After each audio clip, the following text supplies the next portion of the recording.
I'll let you start it. Okay. So how are you? How's your Sunday? My Sunday, good. I just went to work and read on my Kindle app, Nice, nice. like I do. Yeah. Um, I so I like finished King of Scars last night late, and then I was like, sweet, now I can start the next in my my Hades series by Yes. Tate James, because it left on a freaking cliffhanger like again. Naturally. And Yeah. so I like started reading that, and then I was like, I got off work and I just like sat in bed and like read, and it's like really intense. So it's the Timber, it's called Timbers, the fourth book, I think. Hmm. And there's just like a lot of like, it's like really intense. There's like a lot of like torture and stuff. So I was just like, I needed to kind of like get out of Yeah. that. Like it Yeah. got really intense, and I was just like, I think I'm like not feeling well. Like this isn't fun.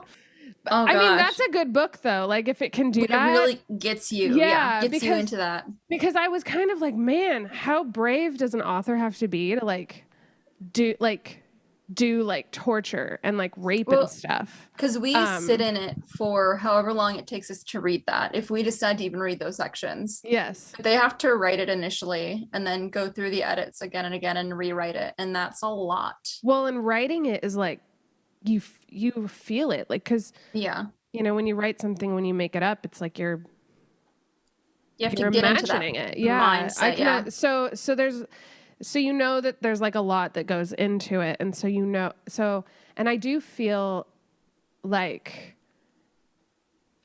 now that I've like read more books like that, I'm like, oh, like the lower it goes, the higher it can go. Do you know what I mean? Yeah, 100%. Like when you're like at such a low, like the high is so much more like um yeah, No, I fully exciting agree. and like relieving, I guess. And so I'm like, okay, like this is just a book, Bethany. Yeah. Well, Like there's like a harder catharsis when that happens. yeah. So what's going on? I literally like currently at this moment, I think there might be a bird in the house, and I'm just choosing You're not to like deal with it. Like I can hear them. For those who don't live in my home, I can like it's right like through this door is the dining room and like the public area, the common area, and I'm almost certain I just heard like shit go down. it's like on The Office when he's like bat, Yeah, and then yes. he just like next thing you know, like Taylin's gonna have like a bag over her head with a bat in it. Yes, yes. So I'm thinking like The Great Outdoors with John Candy and Dan Aykroyd. They've got like a bat in their cabin, and so they go back in like fully armored in whatever they could find in the shed, and Yeah, just like I think it was tennis rackets to defend nice. themselves. Um, but aside from that, I'm probably gonna read the next in Touch of Darkness. I Mm, bought Touch of Ruin at the same time I'm that I bought so King of excited. Scars and everything, and so I'm probably gonna zoom through that before we read the next one, before we read Yeah, Rule of Wolves. yeah, So I'm excited for that. yeah, yeah. I will. I'm just kind of like getting a little bit of like a cleansing between Yeah, the books. 100%. I may not finish Timber, but like because I leave on a jet plane on Tuesday to go Yes, to you do. Boston, Yes. and I want to like I kind of want to get into the book before the plane. Yeah. So Like that way it's you're invested. yes, not that way I'm not like I get so distracted like on a plane when you're like not in like a comfortable environment, but And it's hard to read on vacation unless you're really, really into the book. Like thinking you're going to start and finish a new book yeah. while you're on a trip is It's just a a fool's it's a errand. joke. It's a Yeah, no, joke. it's not real. It's a myth. It's a myth. No one does it, guys. No, anyone who says is lying. Yeah. Yeah. Yeah. Um, but yeah, other than that, like work's been picking up, which has been nice. So I'm not Yeah. poor. Oh, that's nice. It's coming Yeah, in. It's coming yeah. in. That's good. Slowly but surely. Well, cool. So Yeah. let's get started then. So we are back Yep. We are In Bed with Books. I'm Bethany. And I am Melissa. And real quick, you can find us at Instagram on @InBedWithBooks. And also, edit that out. You can find us on Instagram at InBedWithBooksPod and also on YouTube, In Bed with Books podcast. You can find full video versions of our podcast on the YouTube, but also our Instagram has got lots of stuff. We also have a website, inbedwithbooks.com. So check us out. But I'm sorry. No, that's fine. I'm trying not to it's the new season. We're trying to still get into it. I want it to be a quick thing. And I'm still 100%. Trying to figure it out. So I think that was happy fine. It was? Yeah. So this is episode 14. Is it? Yeah, this is episode 14. Oh my God. Yeah. And we're talking about King of Scars by Leigh Bardugo. Yay. Yep. It was good. Okay. Yes. It was so good. It was so good.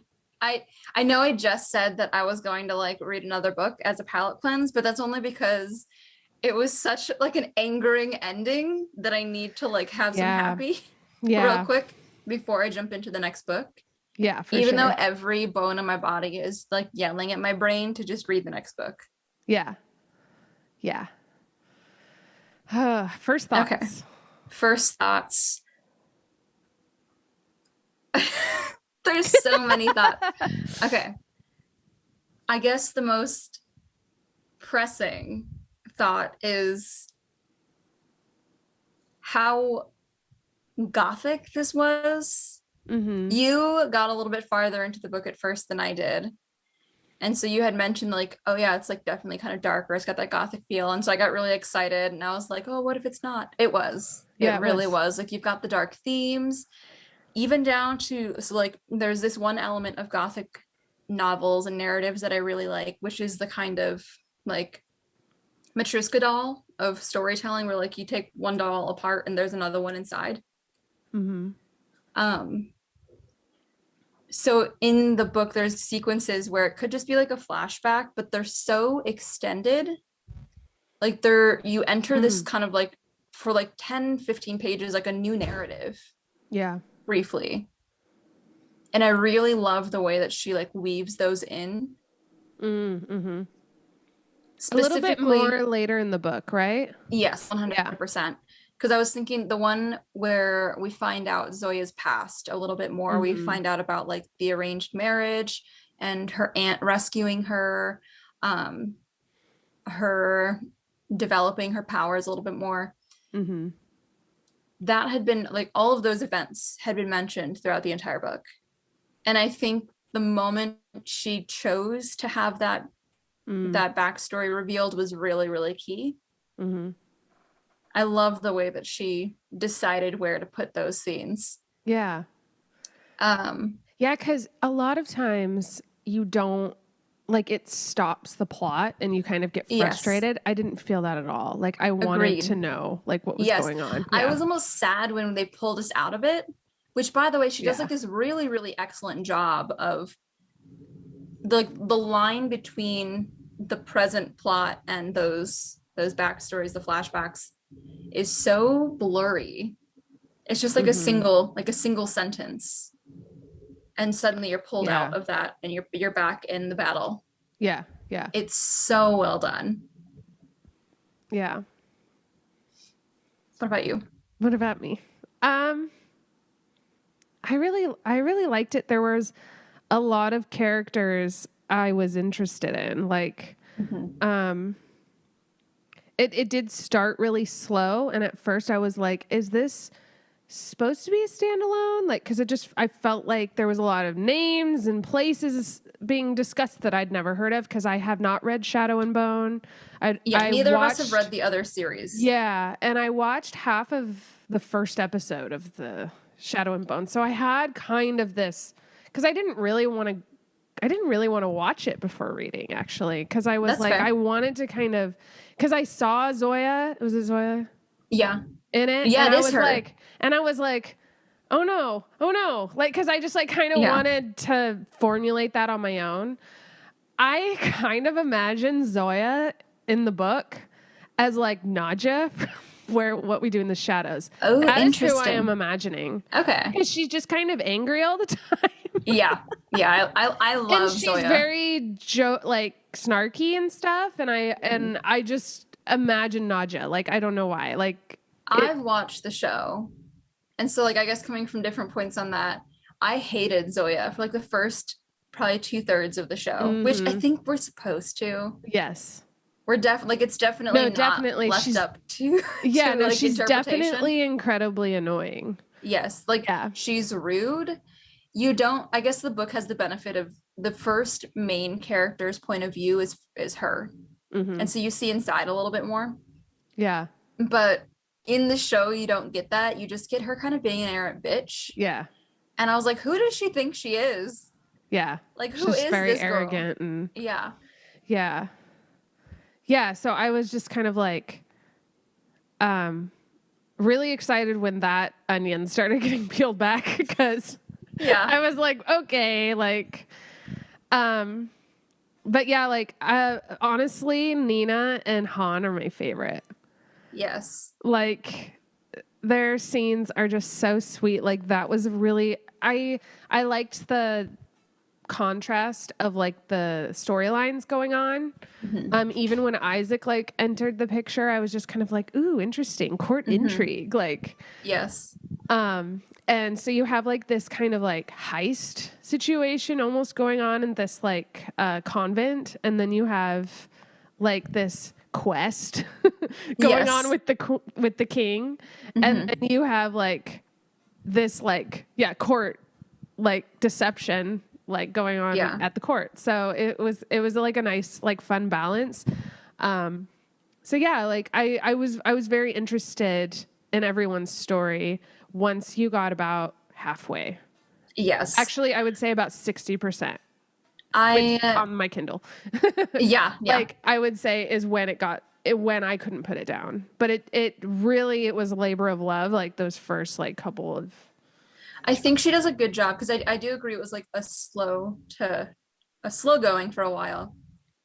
But because she's trying to set up all of these different situations and to like firmly establish who these characters are now, like we don't have the benefit of having read the other series. And so sometimes I'm glad sometimes that she took that extra minute to kind of be like, Nina's coming from here because 3 years ago Matthias died, because she was here because of this. So like she does kind of trace it back. So I think it kind of sucked to have to go through that, but I'm also glad we didn't read the others, because then it would have been backbreaking work to get through that kind of first half of the book, because we would have been reading things we'd already read, you know? Like you're talking about like Zoya. Yeah, exactly. Like, because when they're talking about some of the backstory, not necessarily like Zoya's childhood, but when they're talking about the events like with the Darkling, that's all Shadow and Bone. When she's talking about things, when Nina's talking about Kazbrecker and Matthias dying, that's all Six of Crows. And so I'm kind of glad we just jumped ahead to this one, because then we didn't have to spend the first 40% of the book rereading things that we'd already read. Yeah. So that's why I was also like going through thinking, I guess, considering it more of like a brief history, also being like, okay, this is just catching me up. I did this to myself. I appreciate this. Yeah. I specifically, so it was my idea to read these for the show. And I specifically said no to the show, like to the originals, to Shadow and Bone, because the show is going on. And I was like, let's just, we can do another one. And then I didn't want to see, I had mistakenly gone on Instagram looking for Matthias Helvar art because he's gorgeous. Found out that he dies in Six of Crows. And so I was like, I guess we'll have to do the third series or duology, because I'm not going to sit there and watch Matthias Helvar die. So naturally, the first 4 or 5 chapters of Nina here is her leading up to and then eventually burying his body, which was absolutely terrible for me. I I genuinely put the book down for probably about 3 days after that. Because it was Yeah. such like it was such a rough scene. She admits to herself that she'd never actually been hearing his voice, Yeah. which sucks. Well, and does she ever find, is it Trassel? I think it was at the very end, she realizes that he was probably helping them escape the factory, but then she kind of like, she just kind of closes that book. She's like, if he wants to, he'll come to me. Yeah, because when he entered the picture, she was pretty desperate Yeah. for anything. So I think that was also like a way of being like putting that to bed. Yeah. I think one of her last lines about that is because she can hear what is potentially his howl out in the distance. And she's kind of like, that feels like a goodbye. Yeah. Yeah. Which is, I mean, it's good. It's good for her health wise to move past that. It just sucks. Yeah. Because like the way she talks about their love in the books is so heartbreaking. Yeah. Aww. I'm fine. Yeah, I felt like there was probably a few moments where I felt like maybe it was a bit of fan service there's nothing wrong with that, you know? Yeah. That's what books are. Yeah, exactly. Cause I was like, I didn't know who Matthias was. Matthias. And I was just like, okay, she's burying her lover. And then I'm getting to know her and the fact that she was like married. Okay. And like, yes, they were like very in love and she's like grieving and that felt real. And then, even when Brum comes in, like remember? Yeah. I'm like, I don't know if it's Broom or Brum. Yeah. Okay. I was like, he comes in, right? Yeah. You're like, did I make that up? I'm like, no, you're good. Did I imagine this? He comes in and I'm like, okay, clearly there's some history here. Yeah. That I didn't feel like I was like out of the loop on, but I could definitely tell that like this, like his sins were like listed for me to like hate him enough. But you can tell that there was more to it that had been seen by maybe other fans, like who have read the series. Like he's probably in Shadow and Bone or something or whatever. I think he is. Yeah. Not Shadow and Bone, Six of Crows at the very least. I think we got just what we needed to know what was happening, which was nice because like we know that he was the one who did the experiments. Yeah. We know that he's the one that's kind of like leading the charge on the anti-Grisha propaganda in Fjerda. In the ice court. Yeah, and the ice court. High up. Exactly. It's really exciting. The reveal that Hannah was his daughter, like that, I genuinely, like my jaw dropped. I think I audibly gasped. Did you read Six of Crows? No. Then how did you know who Brum was? Or just from the story itself? Just from reading this book. Yeah. Yeah. I know. It all connects. It does. I'm very excited for the next book because they're going to be doing like some fucking serious court intrigue. That was very into it. A very, very strong ending of this book for those two. Yeah, it was like a very strong setup for the next. Like I was like, all right, here we go. I'm here for it. And I just want them to do things together all the time. Their so dynamic good. is so perfect. I genuinely there's notes in my my reading journal where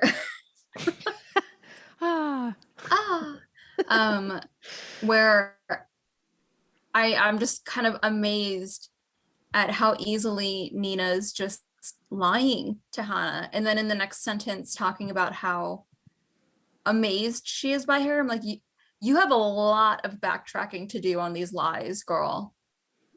And I genuinely don't believe, like, there's no way that she would have followed Nina out of there if she hadn't seen the lab herself. Yeah. Well, and there was no way that she'd have been able to pass her dad. Oh God, yeah. Without him like confessing what he confessed in that moment. Yeah. Yeah, definitely. I don't think that she trusts Nina just yet, but I think she's also realizing that it's not all it seems to be.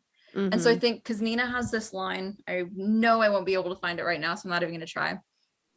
Nina has this line shortly after Hana's figured out who she is, where she says along the lines of like, there are evil Grisha, there are evil Ravkins, there are evil Fjerdans. I do not care about all of that. I just care about making sure people are not Mm-hmm. being tortured like this.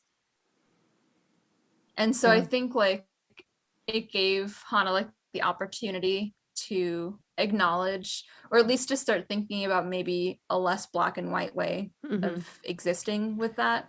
Well, and being able to find a place Yeah. that she can be herself while also like being herself in a couple of ways. Being herself as a Grisha, but Mm-hmm. also being herself as someone who doesn't want to be this woman that they want her to be. It's very queer coded Yeah. because you've got this man who is saying that his daughter needs to be Mm-hmm. the like epitome of the docile wife in order to find somebody. And then her having this secret she has to keep because her father is also like the head of the, I don't want to say institution, I guess it is Mm. like the Fjerding government itself, like the kind of the religious aspect of their country that Mm-hmm. enforces the like anti-Grisha things. And so if you were to just replace her ability as I think she's a heartrender, Yeah. as a heartrender with homosexuality, Mm-hmm. same story. Yeah. No. Well, there's the moment when they are altering her. Yeah. Oh my gosh, that made me cry. Yeah. Oh, yeah. Real quick, your sound, I thought it was me, but your sound is like breaking out, I think, a little Is bit. it? Maybe just make sure your connection's Okay. good, real quick. Well, I think it's just using the Wi-Fi, or not the Wi-Fi. It's just using the mic on my computer. Let me know if it Okay, happens again. okay. Because it was like getting really quiet and then it would come back Might and be then it would because I get was moving back quiet. and forth too much.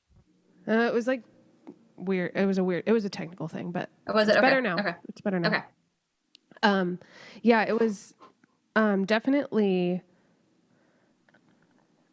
Oh my God, I cried. Like when she, they had altered her into looking like a man and she was looking through the mirror and then crying.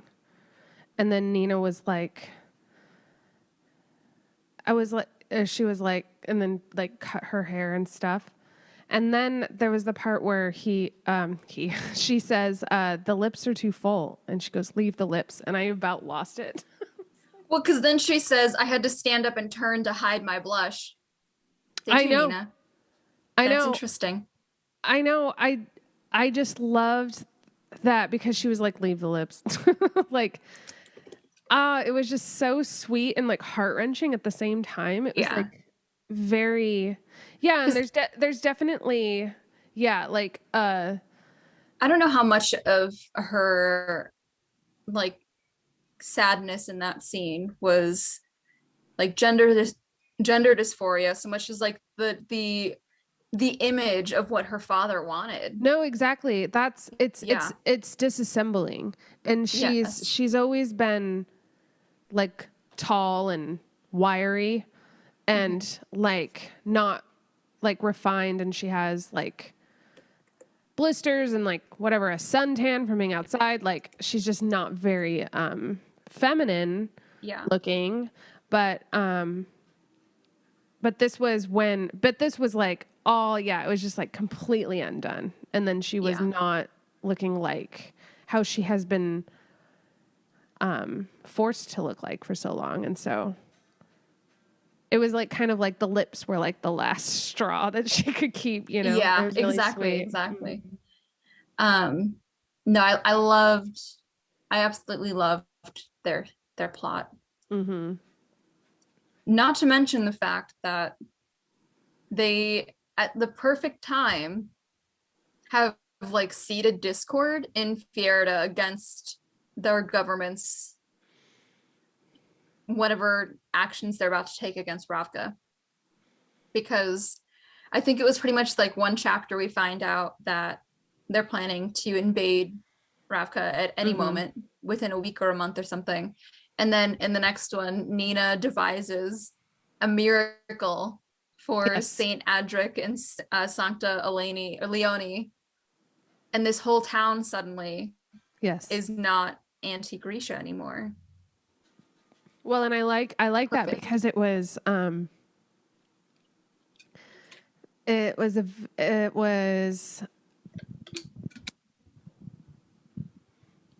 example of how, I don't want to say revolution, but change happens locally. Yes. And it requires violence. And I think we both agree on that. Yes. We agreed on that before, but it does require some kind of, I don't want to say force, but some kind of defiance in a physical manner. Well, because the very action that was happening there shows that Jarl Broom does not give a shit about his countrymen on like at a very small level. And so if he's willing to do that kind of damage, like the number of bodies that came out at Nina's call when they were escaping the factory was astounding. Yeah. And just in like various stages of decomposition, meaning they've been happening just pretty consistently for at least a few months, or probably however long the water had been poisoned in the area. And so they didn't care about them, those bodies specifically, which the townspeople could identify almost all of the girls there when they opened up like the truck and everything. And they didn't care that what they were doing also had a negative effect on the town. The town assumed it was because of munitions, but then they find out pretty immediately that's not the case. So if he's willing to do that kind of violence to them without any provocation, what's to stop them from doing the same? Yeah. Clearly that's what he responds to. So, yes, agreed. Yeah. And I love, honestly, the scene when Nina is getting the wax seal from Broom. Broom. Was really good. Yes. Like it really showed you, for us who don't know who he is, just who he is. Yeah. When no one's around. And also shows what Nina's capable of when no one's around. Like she's not afraid. And there's a few times in the book where I thought she was kind of getting a little, she was putting herself in situations where I was like, I don't know that you are that capable here. Yeah. But then she does little things where she just like seamlessly steals, like makes a copy of his seal perfectly. And I'm like, okay, never mind. You can do whatever you want. You got this. Yeah, I have no doubt in you. I apologize for any doubts I had. Yeah. So, exactly. Yeah. I would say they were probably my favorite storyline of the whole series, like the whole book. I wouldn't want it without the other storylines. Yes. Because I do think it's like a good like escape or balance like to have. But I always look forward. I was like, Nina. Like I think that when I saw Nina on the chapter, I was really excited. It was like the only one that was giving me hope. Yeah. Even though she was dealing with some really dark shit, because the scene where she finally kind of fights back with the well mother when they're escaping the factory, like that was so satisfying. Even though I was stressing a little bit because I was like, are they going to be able to pull this off? What's going to go wrong? Of course, something's going to go wrong. Otherwise, it wouldn't be a story. And you think for a second, like, shit, they're about to get caught. And then Nina's like, actually, I'm not a widow. I'm what did they call? I think they called her like the bone render. Yeah, something that's I can't like remember. Yeah, that's what Hannah called her. That's what like the country, like Fjerdans are calling her now. Yeah. That's badass. Yeah. It sucked because every time she would kind of appease the well mother, I was like, do we have to keep fanning her ego so much? She's kind of terrible. but then absolute divine retribution. Yeah. Yeah. So perfect. Well, and we do have to give a shout out to Adric and Leonie for like Oh God, yeah. following her into the The new dark. saints. Yeah, exactly. And I do like that once they saw the factory, Adric pretty immediately, Mm-hmm. all reservations Oh, were gone. another example of being like, okay, Nina, like, Yeah. like you're real hopeful there was how are you going to get all of these women, Yes. pregnant women and babies out that are like drugged up and like they probably don't have shoes on and They're it's gonna like start screaming snowing. at any moment because Yeah, they're babies. I'm just like you're so like she had a lot of is a little too optimistic at times or a Yeah. little too passionate at times Hmm. and it was almost like something like this can't go on forever. Like you can Exactly, only get exactly. Like lucky for so long. Yeah. yes, it's gonna run out at some point. Yeah. Um, and I think she knew that. I think a bigger part of her just trusted her and the team's abilities to like And the voices. to think on their feet. Yeah. Because The voices of the dead. yes, they came to help her for sure. Yeah. Um, but like she can't have believed they would have gotten out of there so easily. Mm-hmm. And she didn't really because she had planned for the bombs to set off and blow up the dam. That was like this her secret in waiting. Mm. She'd planned this miracle all along.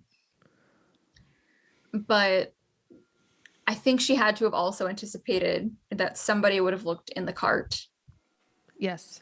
and that like she was the timing needed to be perfect because somebody had to catch them in the cart, but then somebody had to have been nearby enough that the town would figure out also what was in the cart. Yeah. Yeah. That guy in the red hat. Yep. Him in his red cap.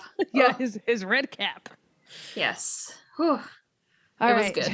Yes. We have to jump to somebody else because I will Yeah. talk about them for No, so I long. know. I was like, shall we move to Zoya and Nikolai?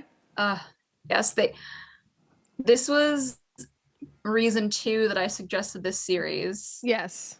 because I love the dynamic of a king and either his commander or like his advisor or somebody close but serving him Yeah. fall in love.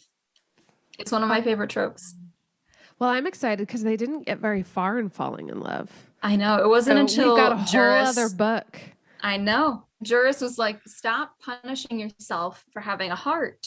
Yes. That she let herself feel a little bit for Nikolai. And then Yeah. immediately he decides to marry the what is Yeah. it? The Yeah, Aerie. yeah, I can't The remember what country is it? princess Shu? Shu, yes, the Shu princess. Shuhan, I think. Um looking back, the reveal that she wasn't the princess and like the mix-up that happened there was so obvious, but then as it was happening, I was like, I had no idea. I was like, Absolutely no idea. Isaac's not dead. What? No. Oh God, no! I know. That was awful. Someone had to die. It's another fucking Ansel. I know. I know. What I love is that these two guards fell in love with each other. Isaac was a guard who was disguised as a royal, and I think it was Mayu was the guard who was supposed to be defecting, but she was the one disguised as the Shu princess, Aerie. But I thought That's Aerie, that's what Nikolai realized. I thought Aerie was the princess because they were like, well, you can't go anywhere, and then Nikolai has to marry her. She was the princess, but the girl who was dressed okay. up as the princess was Mayu, yeah. Okay. And so these two guards dressed up as royals faking it fell in love with each other. Because like you can tell in the last scene when you're seeing it in Isaac's point of view before he dies, is that like she's crying as she's about to kill him.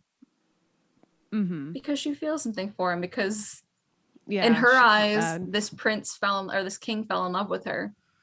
Yeah. And so in the same way that like Isaac is thinking, why can't I find love with someone as beautiful as the Shu princess? She's probably thinking, why can't I find love with somebody as handsome and charming as the king of Ravka? Yeah. Uh, Yeah, that was sad. I really liked Isaac. Same. Very gentle There person. was some funny parts though, where it was like, he was having to talk to someone and I'm sorry, names.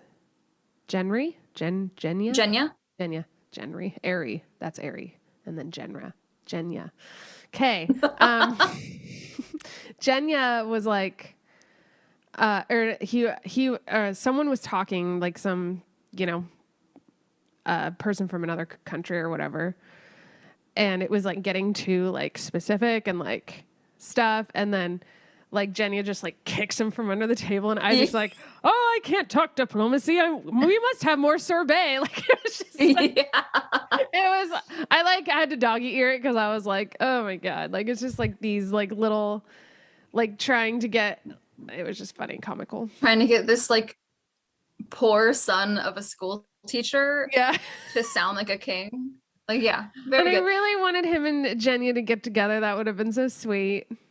I loved that, like, at the same time, you're getting Nikolai's point of view, and he's like, they never would have set up somebody to fake to be me. Yeah. He didn't have the time. Yeah. As like they're already like knee deep in this lie. Yeah. It's done for. Yeah. Exactly.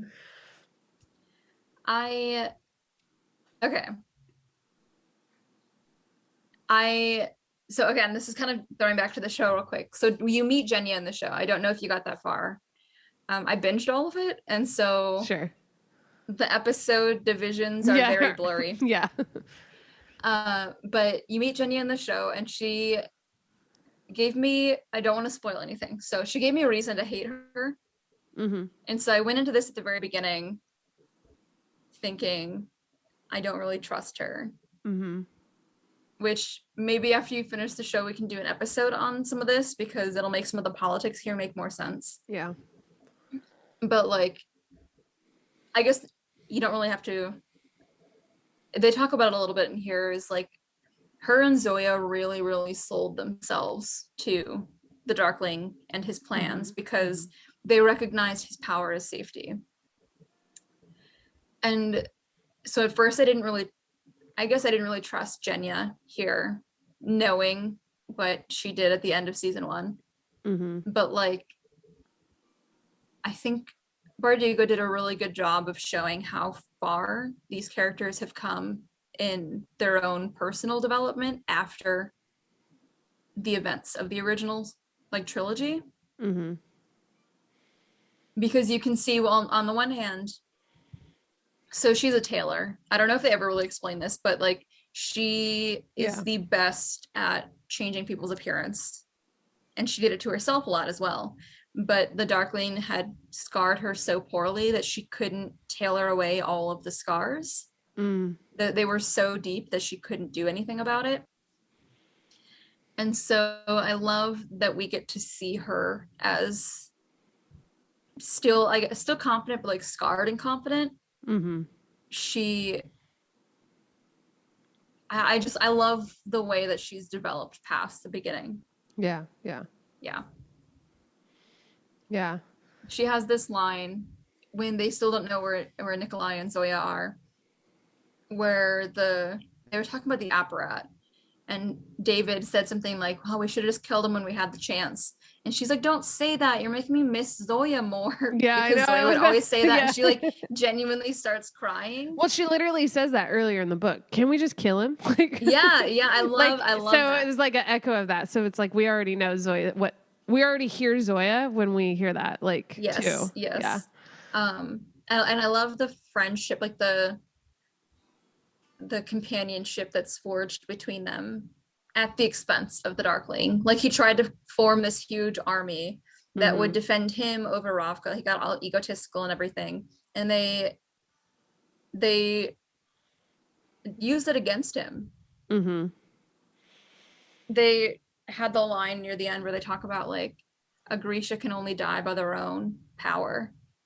And that's more or less, granted, he came back at the end.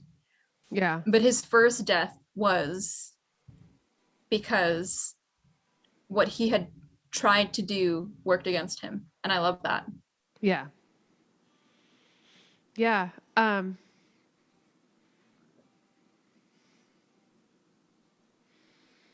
I really like the magic in this book. Mm-hmm.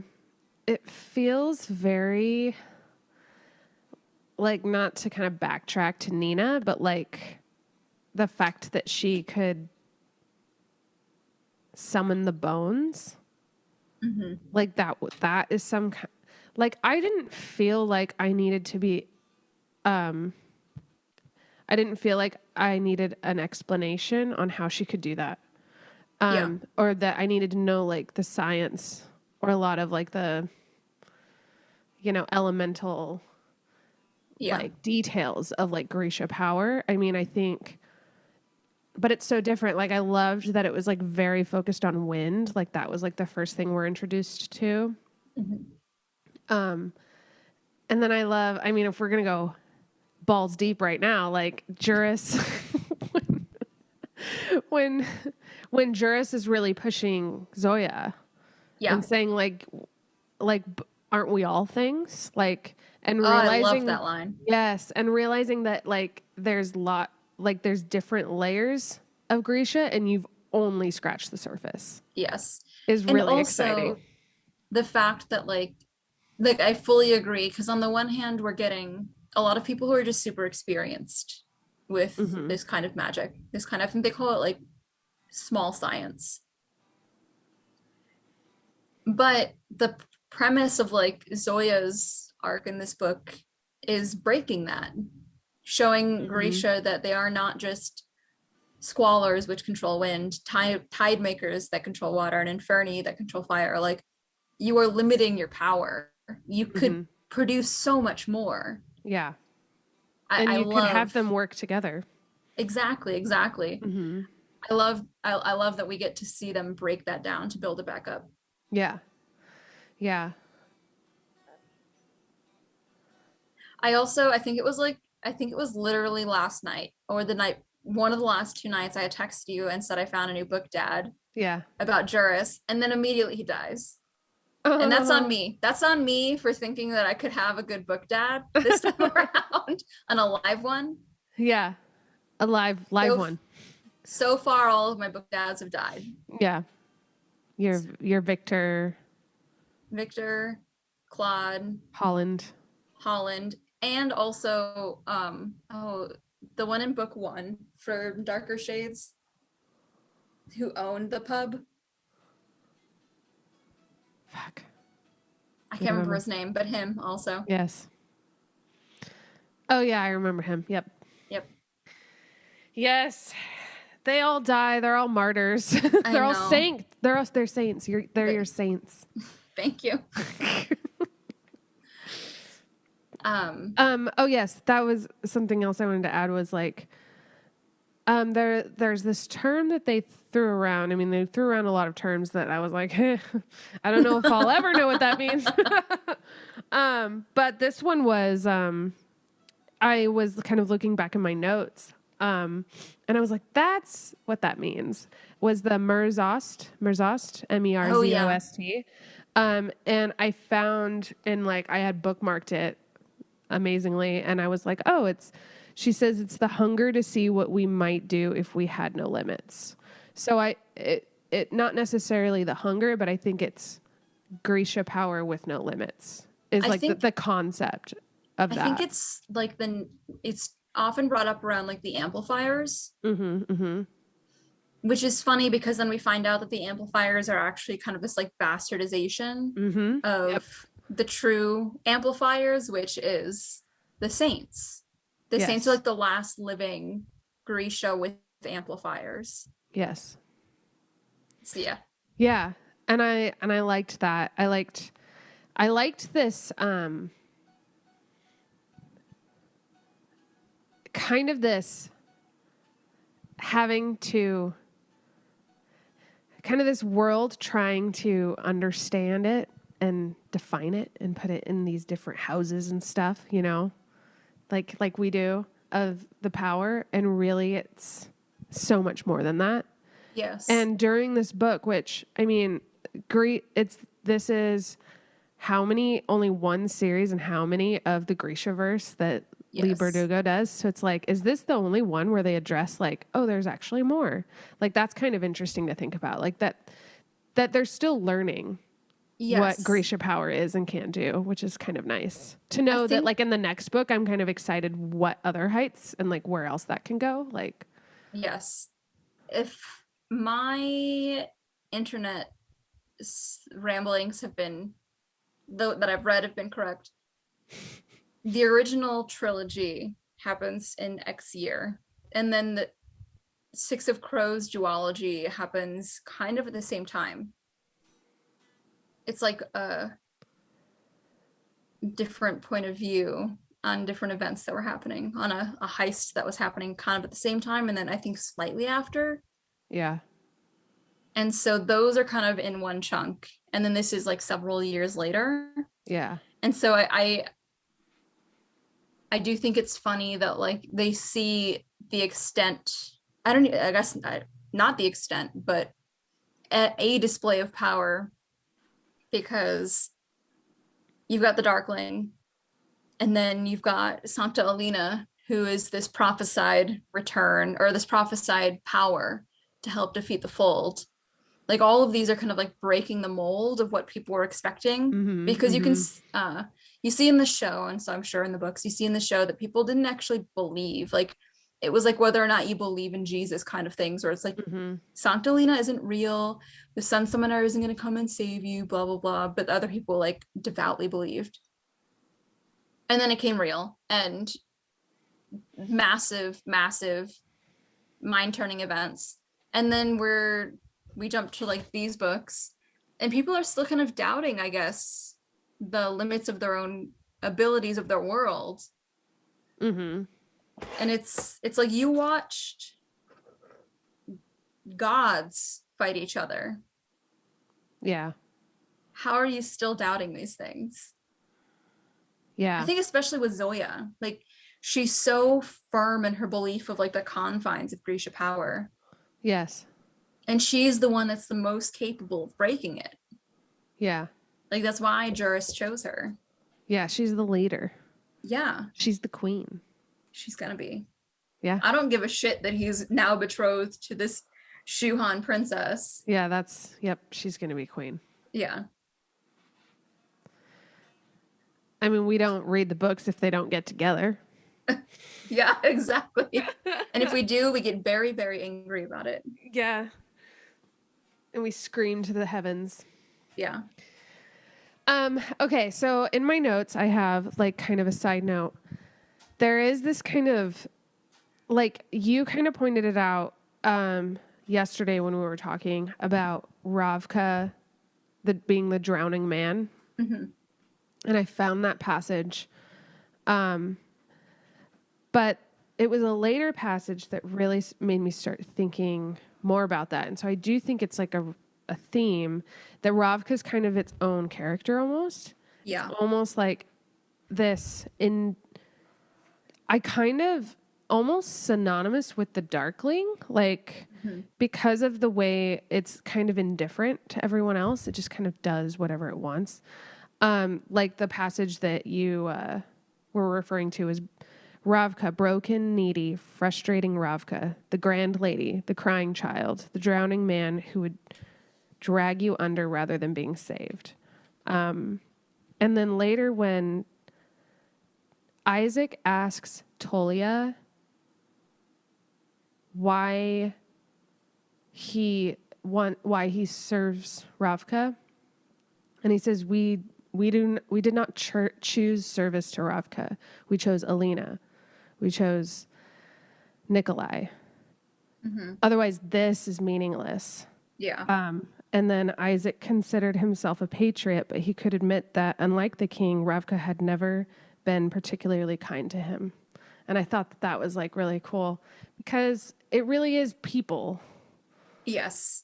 Almost individuals, almost, that kind of make up what you can believe in. And there is this other part where Juris asks Zoya, no, it's Eliza Veda says to Zoya,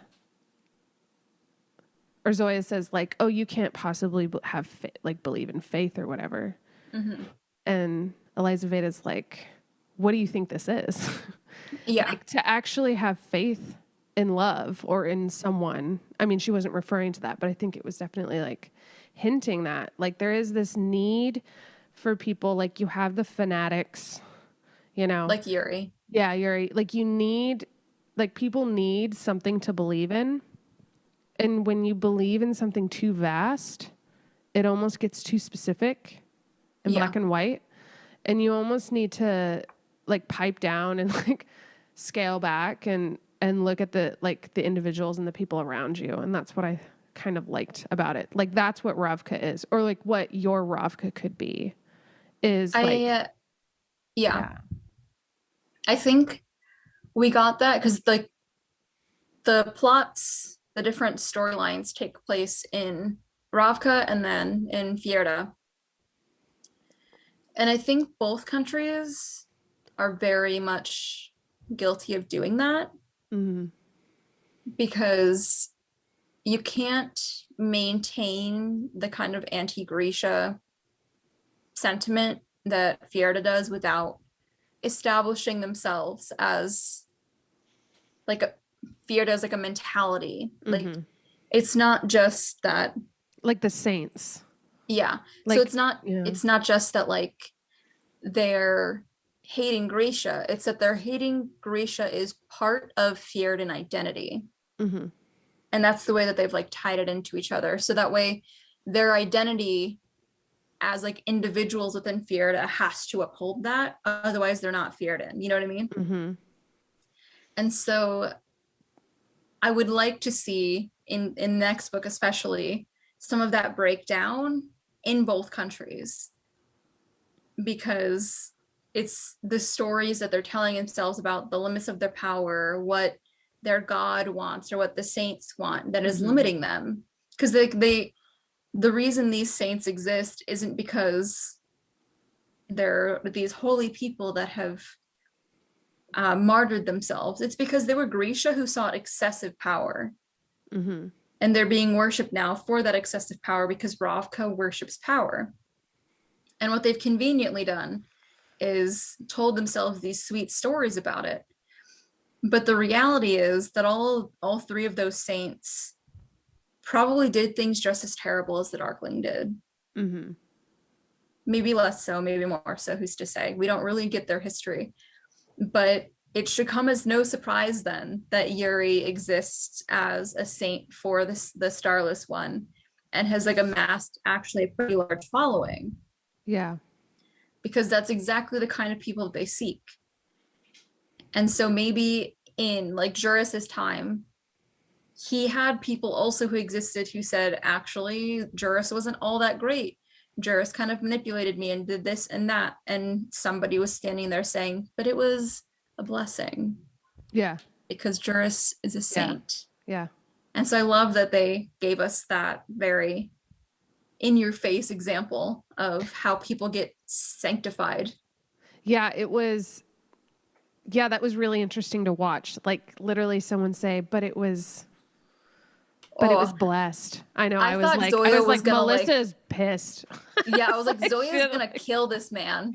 She should have. Yeah. Yeah, that it was crazy. very rough.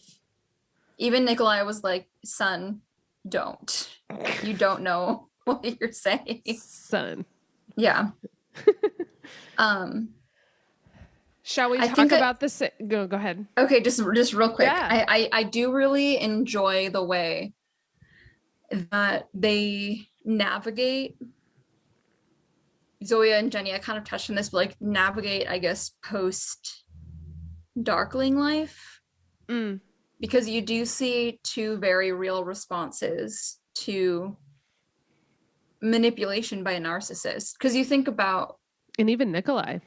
Yes, exactly. Because they all kind of talk about falling for the Darkling's tricks. But it's very easy to fall for a narcissist abuser kind of person who exists for a single lifetime. Yeah. But the Darkling existed for several lifetimes, Yeah. meaning he had the time and the patience to set up exactly what he needed to make people love him. Not to earn that love, but like to make people love him, to make people love his power and the protection that he provided. Because Genya does kind of talk about the abuse that she experienced at the king's hands, the former king's hands, because she wanted to please the Darkling. And that's like a heartbreaking thing because it was abuse. It was like child abuse. But you can see now that she doesn't blame herself. She recognizes it as like survival and attempt to placate the Darkling's need for power. Yeah, it's interesting to not to just be absent for that change, but it's like, you know, that she went through a moment. We didn't have to see it, but we can recognize that she's come out the other side. Yes, exactly. Yeah. Okay, Yeah, sorry, you were going to say something before. No, I was just going to say, shall we talk about the Saints? Yes. They were super cool. They were. I have a feeling, obviously, you really love Juris. Yes. But Grigory was super cool. His little bear cub on wheels. I want one. It looked like in my head. Do you remember the toy monstrosities from Toy Story 1 that the neighborhood made? Yeah, Sid. Yes, Sid. That's kind of what I imagined in my head, was like a teddy bear, except like on a axle and wheels. Just yeah. Oh, yeah. That was really sweet. But the scene when Nikolai was in his room in the fold or whatever. Yeah. In the castle. And Grigory came and he says, I know my appearance is very disconcerting. He says, it's exhausting because I have to change it. Like, it just changes with my thoughts at a whim. And it's so exhausting. And you could just like really feel like the weariness of it. Yeah. And how he just kind of always like keeps in the corner because he knows the effect he has on people. And when you learned that it's what's like kind of going on in his brain of like how he's reacting and stuff is what comes out. It made me think about when they first meet him. And I'm thinking like he's freaking out, like, who are these people? And he's just like changing. Like, can you imagine being being this like really kind of shy person and then getting scared coming out, seeing these, and then like literally all of your reactions are just like shown on your like person. It's just like he's all over the place. Yes, I think it was like at one point he had like 3 bear heads, and then it was just like a conglomeration kind of like of legs sticking out and arms. Yeah, and like bees and like, well, I think Elizaveta was mostly the bees, but I thought it was cool because I think at first you're just kind of like, oh, like when they come upon it in the skiff or whatever it is, when they come upon the castle or the Saints, you don't know that the Saints are like kind of waiting for them. Yes. Yeah, like you don't know that. And so then once you are talking to Grigory like next to the fire and stuff, and you realize like they have been waiting for him. And then when you realize that about him and that's how he reacts, like he was probably freaking out. Like I just had this moment of like, oh, like he was just so excited to see them. He was like, God, finally I can get out. He was just like you and like you just can kind of feel it. It's so tragic that Juris and Grigori don't get their last mortal life because she drank the Kool-Aid and she fell for the narcissist just like the rest of the girls. Yeah. Like there is definitely a very aggressive kind of comment being made about the fact that the people who are so fearlessly following the Darkling are female. Mm-hmm. Yeah. Interesting, like, very distinctly predatory behavior. Yeah. Yeah. Because he knows like I think somebody had said at some point, I think I can't remember who it was, but that he would come to them in different forms, Mm. always a beautiful one. Mm-hmm. I think it was And Eliza Veda. Yeah. yeah, and so then Zoya was the one who was very distinctly like, that's because he knows that beauty wins. It wasn't because he was vain, it was because like he knows that beauty will get him things. Well, that was a really interesting conversation that Zoya and Eliza Veda had, was That that was the one like where I was like, I don't trust thorns, this saint. yeah, thorns make beauty. And Zoya's like, what? Like, Yeah. and I think it was Eliza Veda that said that, because, and that makes a lot of sense because, yeah. Yeah.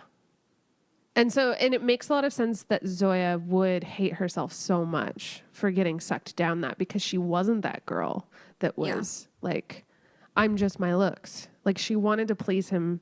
She wanted to be seen for not just beauty, but that's how dark the Darkling was. Yes. Yes. And she wanted to, I think he really corrupted her perception of like power is safety and strength is security.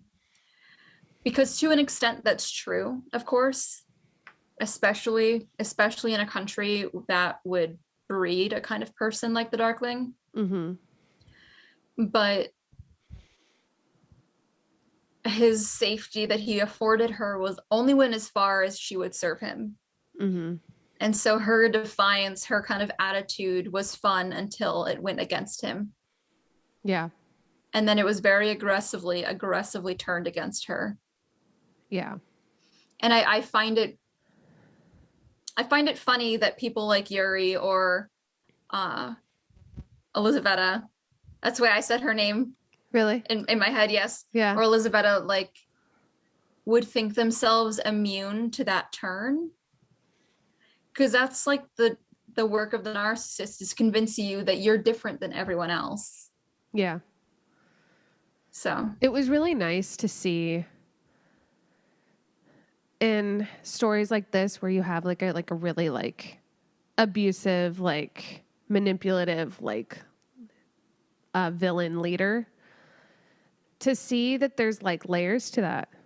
yeah. And see how that they affect people, and how like in it, like the in it, like innocent people, people who have good intentions, people who believed it or thought that they were doing the right thing, like got sucked in.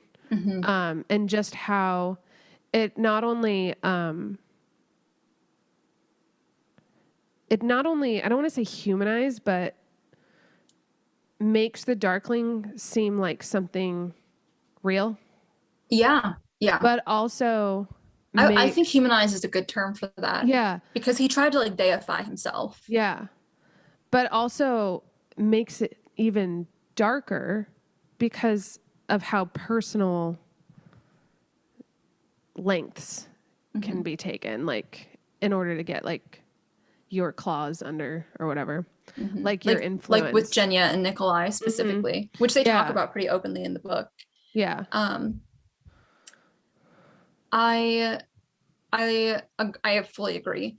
And I think like the book could really be summed up as the aftermath of the Darkling, because so many of their issues that they're trying to solve, one, the Second Army is depleted because he killed every single one of the ones that did not follow him. Two, the coffers are running low because he left the country destitute after he exiled and then eventually offed the Lansov family. And somehow magically, like the apparat is still in power, which doesn't make sense. I mean, like it does, because that's going to come back. That's going to be addressed more in the next book, I feel. Because he ran off and everything. And like, I'm on Zoya's side. They should have fucking killed him when they had the chance. But it's so heartbreaking to see that like he's still there, like even though he's not, and in the end technically he is, but like they're still dealing with his bullshit, which is just that like he didn't get his way, so he threw a massive fit, did a shit ton of unnecessary violence, killed and maimed innocent people, and then just like deuces, left the scene. Yeah. But I loved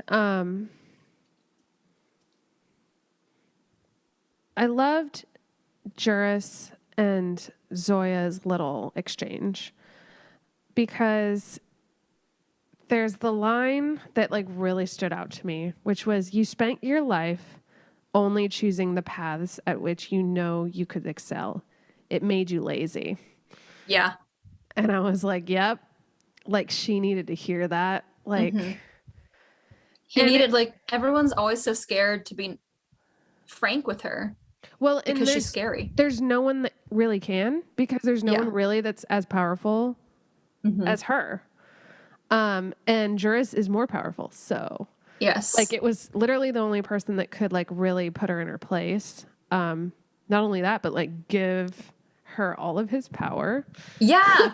He's just kind of like now existing within her. Yeah. I love Zoya now. I think I've said that how many times? Yeah. Somebody go back and count. Yeah. Take a drink every time, or don't. Yeah. Don't die. But she, I think, might have been one of the most relatable characters for me. Mm-hmm. Because of her, specifically because of that line. Yeah. And so I love that, like, she listens, but she needed somebody to say it to her. Yeah. Even as he's saying it, she kind of knows it's true. Yeah. But nobody else would have been willing to say something like that to her. Mm-hmm. Which brings me to the part where it's like not relatable at all. But she has a lot of personal power and she's earned a lot of that. And then she's backed it up by always aligning herself with powerful people. She learned her lesson with the Darkling, and she doesn't just do it with people of power. But she's become like a really good judge of character.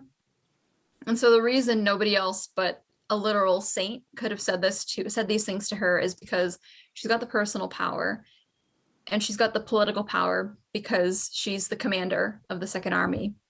And she's got the like court power, kind of personal power, because she's, regardless of whatever potential romantic things pan out with this, she's got the king as like basically her best friend and confidant.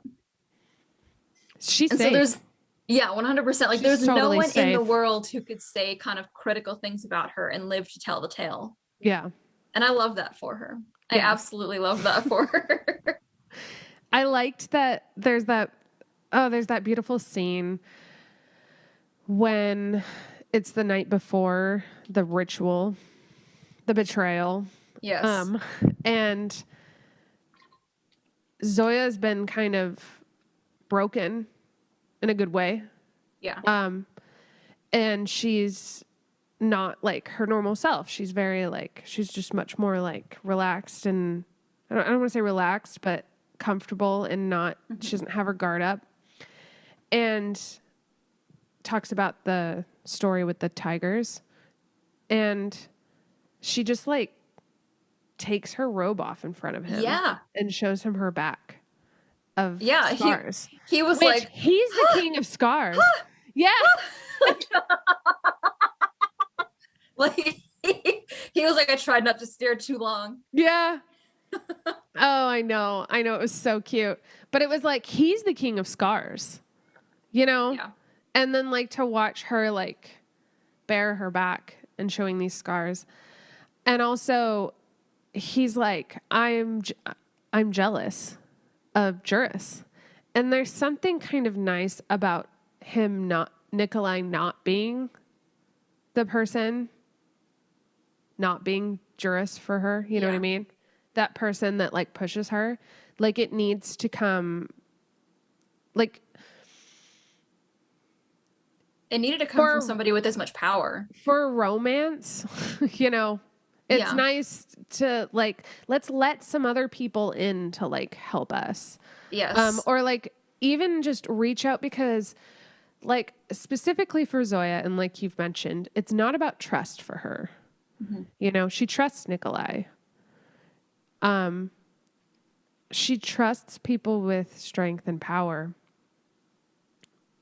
Whether that serves her or doesn't serve her.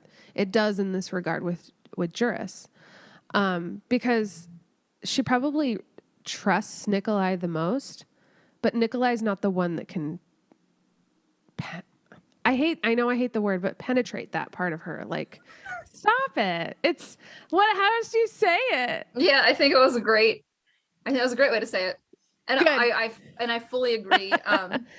Like to penetrate the exterior of her, like, need to always like be powerful and strong. And it's like, she needed someone who was like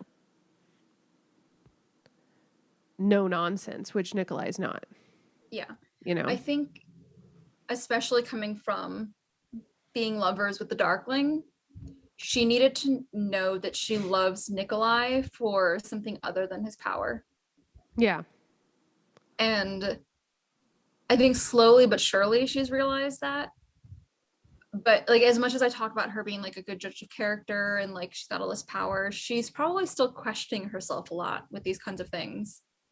Because like we find out how much she beats herself up for how the mistakes for how much made. she worshipped the Darkling. Because she even has a line later where she kind of acknowledges, maybe I hated listening to Yuri because I was afraid that it would sound like me. Yeah. The way I used to sound. And so she needed that from Juris, from somebody else, because if she got it from Nikolai, there would be this kind of element of like, is this just what I need from my lovers? Yeah. And I think she needs to show herself that it's not. Yeah, and it was something Zoya needed to do for herself outside of the relationship with Nikolai. Yes. And it was something that Nikolai didn't need to be responsible for, because Nikolai has lots going on. He doesn't got need his to own take demons. over. She's a queen. She can figure it out. Yes, agreed. Yeah. But I love their dynamic. Yeah. There's little moments. The very first one where she swats his hands away after they've captured like him as the demon, and then he finally came back, and she like buttons up his shirt. Yeah. So sweet. So just very intimate. Sweet. Yeah. Yes. Yeah. And even from that first scene, you can see how much they care about each other. And it really doesn't come until later, like when he calls her a queen in his head. And she admits that she feels kind of blindsided by him choosing the shoe princess at the very end of the book. That I think they realize that just how much they wish they had the opportunity to make it bigger than it was, their love for each other. I mean, yeah. So we gotta go through that whole thing. Yes, but the Darkling is still there. I know. I love the way that they did it, because if it had just been like that, the Spectre was gonna take over Nikolai, I was gonna be really angry. Specifically because of what it would mean for Zoya. Yeah. I like that they fed it to Yuri. That's the right word for whatever happened.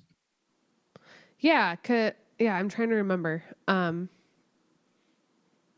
Because it was pretty much just that, like, well, Yuri is like kind of no longer Yuri, right? Yeah, I guess, I don't know if he's in there. I mean, it was unclear, like purposefully so, I believe. But well, I think they said that it was unclear whether his appearance had changed and whether he was like inhabiting kind of a bit of like that body that was laying both in there. Yeah. Or is it just the Darkling in the body now? Well, I'm saying, like, is it like they're the physical like, is it the physical, what am I trying to say? Like the physical form of the Darkling? Yes. Or is it the Darkling expression that looked, it's like, like, is it Yuri that doesn't look like Yuri anymore? Or is it, oh, this was Yuri, but now it's not. Like, it's pretty much like, this is Yuri, but now it's not. But it's unclear if like Yuri's still in there. Yeah. Because I think it would have been similar to if like Nikolai hadn't survived the ritual, the betrayal. because I don't know if Nikolai would have died, or like his spirit, his soul, whatever Or you he want would to just call be a it. vessel Or fully. yeah, well, if he kind of would have like taken a back seat and would have just kind of like been conscious while the Darkling took over his body. Yeah. So it's like, is Yuri in there, and is he gonna be like this, like the surprised hero at the end when he realizes that the Darkling isn't the saint that he's made him out to be? Yeah. Or is Yuri just fully gone? Yeah. I think Yeah. it'd be fun to have an inside man, but also just so they could properly kill Yuri. Well, I kind of want them to keep Yuri around. Like, I want him to be converted. Like, I Yuri want him to die at the Darkling's realizes hand. And Yuri realizes that like the Darkling's a shithead, and yeah, then he replaces the apparat, like, and like works for Nikolai, and like that's comes assuming that they he can even save him. yeah. But it would be cool to have like I'm really into like redemption stories, Yeah. and so it would be cool to have someone who was that like batshit fanatical to Mm-hmm. like, you know, have like a coming to Jesus moment, for lack of a better word. Yeah. And like have this realization that Ravka is not the starless one. Mm-hmm. Ravka is these people that Yeah. The people that trust the and have Starless faith one in. explicitly hurt. Yes. Uh, I think I agree. I'm always down for redemption stories, but I think our lines are just different. Because like the scene that you mentioned where like Yuri was talking about how they were blessed by Mm-hmm. the Darkling. That ended it for me. Because even at first I was like, oh, this could be interesting. I'm curious to see where they take this. But after that, I was like, I'm on Zoya's side. Let's shoot him and then shoot the apparat right after, because screw these guys. Yes. Well, we'll see. Yeah, we'll see. I'm really excited to see what the apparat's been up to. Yeah. Because I love the way that we get one side, we'll get one storyline, and then we'll get kind of like it mentioned in the other ones. I guess Mm-hmm. kind of like when I was Mm-hmm. talking about we learn of Fierda's plans at the party when Isaac Yeah. is pretending to be Nikolai. And then later, kind of around the same time, Nina learns the Mm-hmm. same thing. And it sucks that we didn't really get one that was talking about what the apparat's been up to. We don't get Yeah. really any inkling. We just know he's been gone. We know that he took all of his guards with him. And correct me if I'm wrong, but didn't they say that like those guards had been given the Sun Summoner powers? Oh, I don't know. I feel like that was a thing. I'm gonna Google that real quick. I don't know if I can Google that fast enough. What were they called? Priest guard.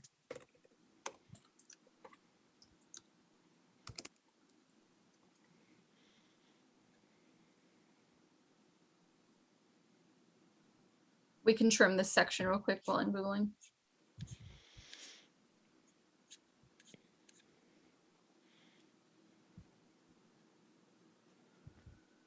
I didn't pay too much attention to the apparat because it was like early in the book, and I was just like, "What's going on?"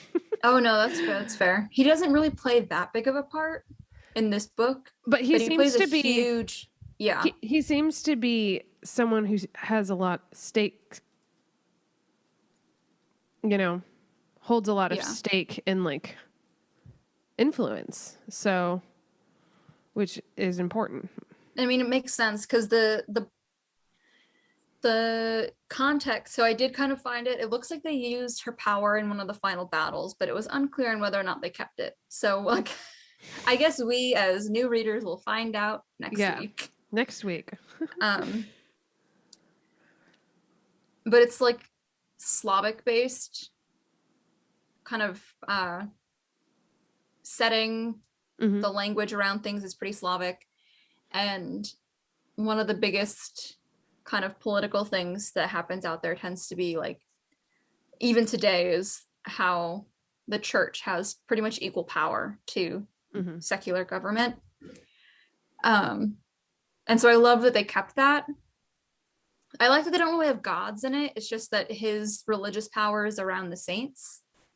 So you don't have to deal with normal Omnipotence or religious. anything. Like, Yeah, there's not like that kind of bullshit. yeah, like there's a And they're difference real. between like a god, like the omnipotence of like a god, like knowing everything Yeah. all at once, and having saints who like symbolize things and can influence when they're Yes. worshipped and stuff.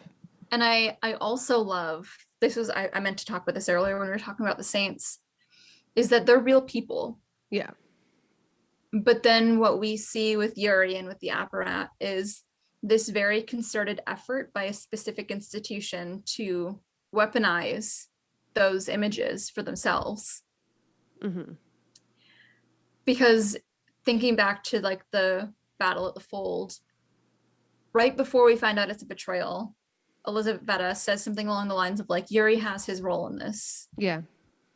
Which almost seems like they had kind of anticipated him taking on that level of power or something like that, you know?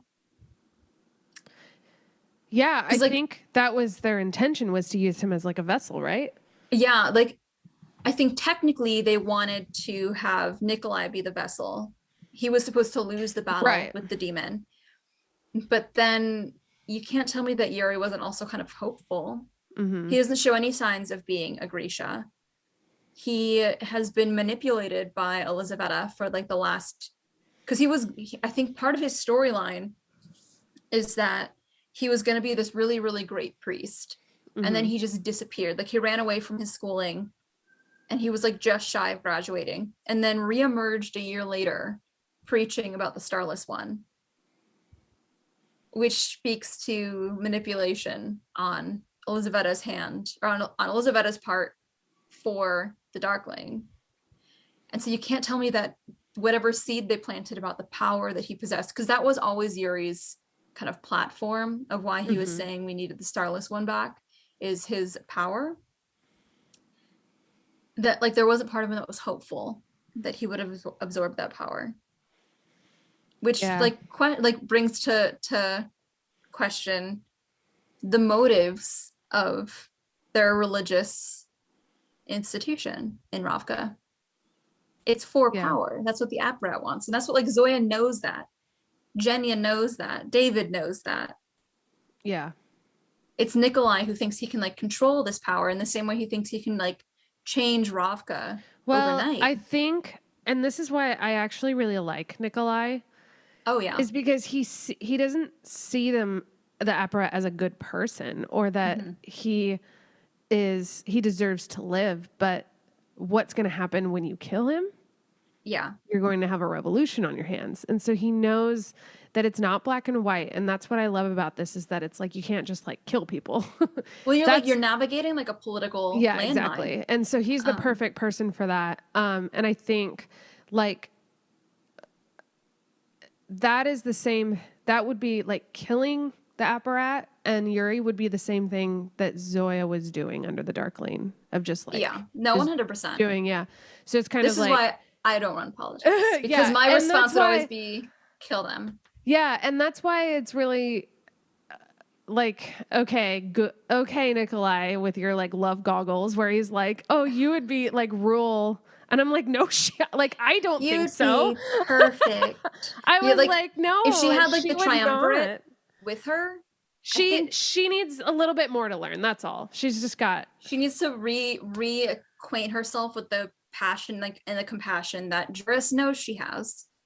Yeah, with her heart a little bit more. Yeah, and I want to see that in the next book, where she just kind of becomes a little bit more diplomatic, but it doesn't like snuff her passion.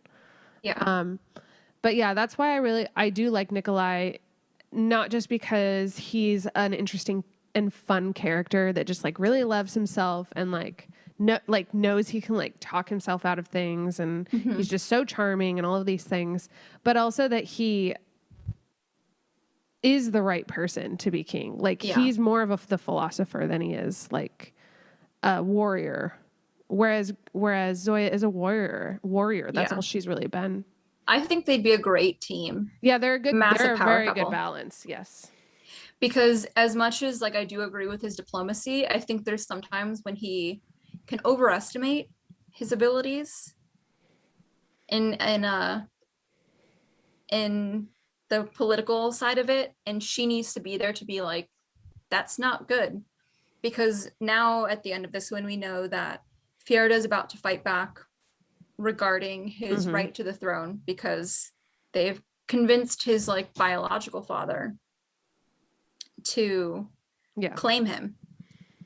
If Zoya hadn't burned that photo, somebody would have found it during the party, Yeah. because the rest of the triumvirate might not have known that it existed for whatever reason.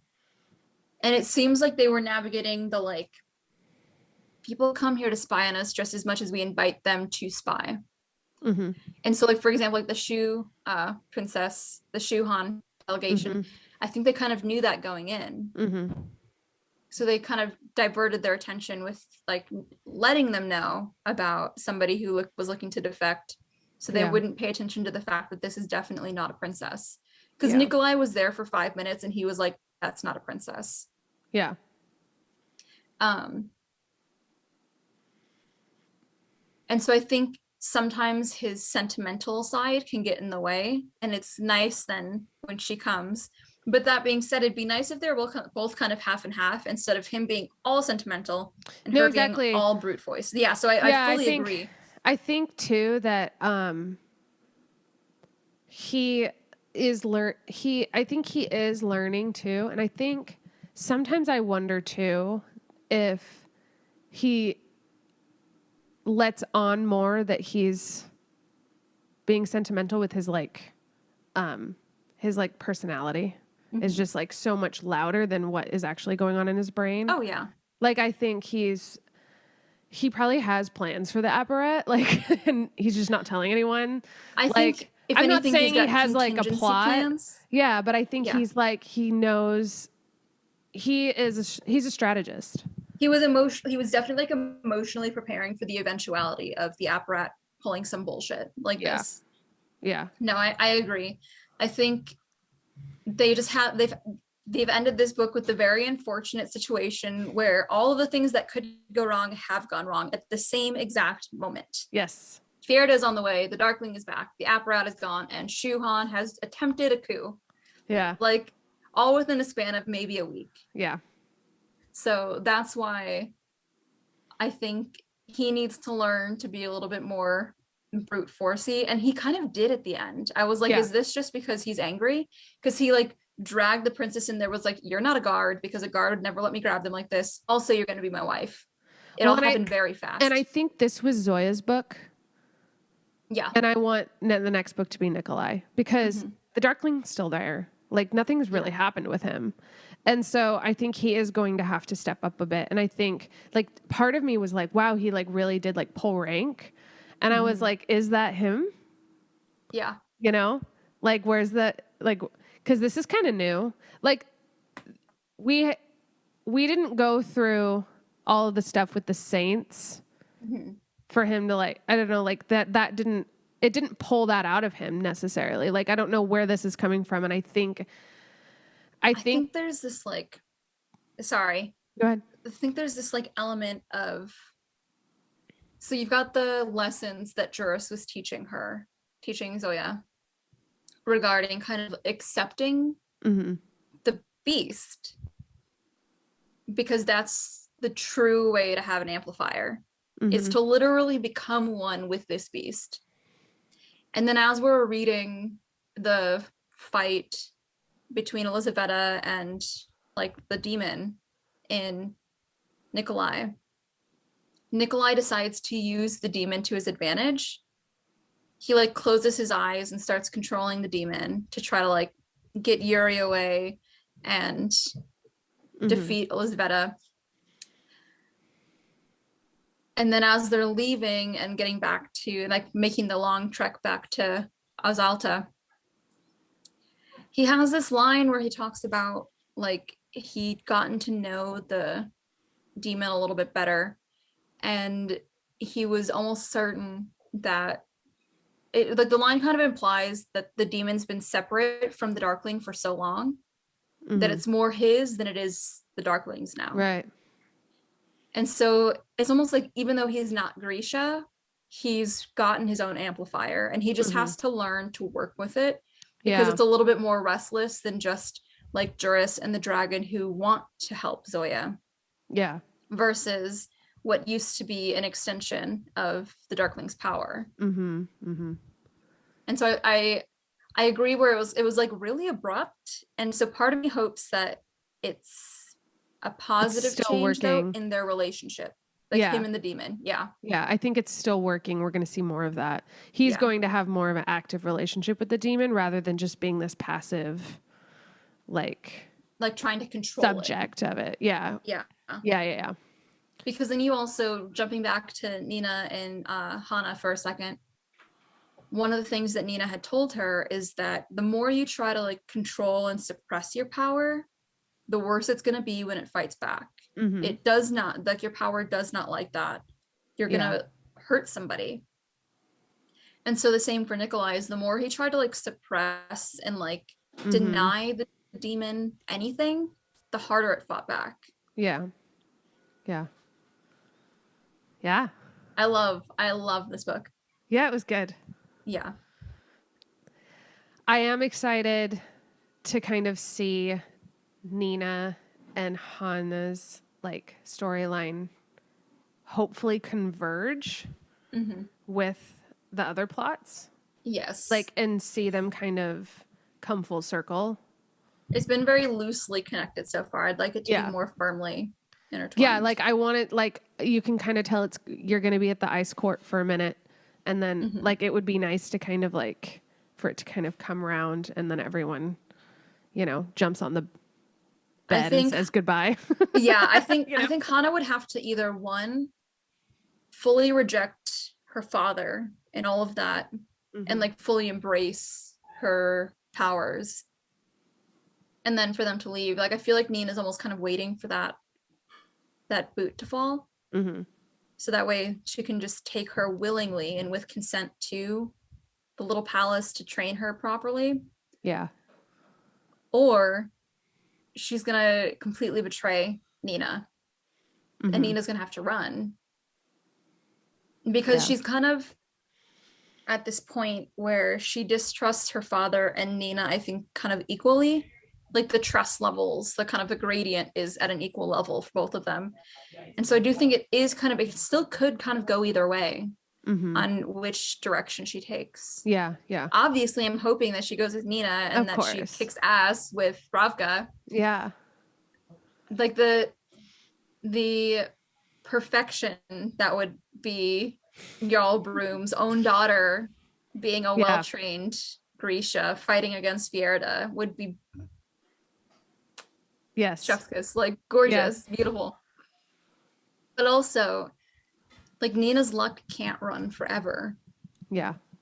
So I'm curious to see how that unfolds. Yeah. Okay. Final thoughts. Well, those were my final thoughts. Was like, okay, I'm excited. Yeah, I was like, I think those are our final thoughts. I can whip another one out. But yeah, she definitely left it at a really, really strong turning point.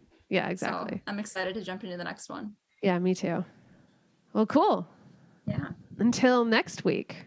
Yes, where we will talk about Rule of Wolves. Rule of Wolves, Part 2. Yes, right there. Right there. Right there. Yep. Okay. All right. Cool.